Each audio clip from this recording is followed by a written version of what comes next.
अरे ये आदित्य के मम्मी केने गइलू हो, केने गइलू, का करतरू हो? अरे हेने आव, हेने हो। का हजी का भइल? बड़ा ठीके ठाक आइल बानू। अरे हो बारात तो ठीके ठाक आइल बा, लेकिन समधी जी के हो गइल। का हो गइल जी?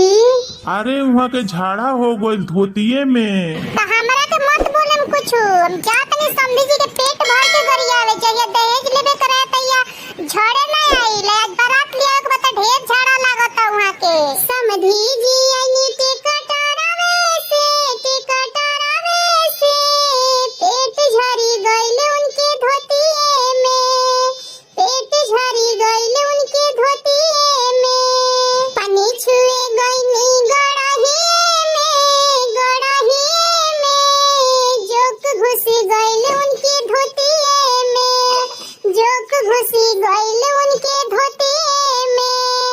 चुतर पूछे गइनी रहरी में, रहरी में बोक पिठी अवलस रहरी में, बोक पिठी अवलस रहरी में। अरे चाची रोवा चुप रही, अब हम दुल्हा जी के गरिया समधी के साथे साथे हो दुल्हो जी ढीले ढाले लागत। अरे दुल्हा जी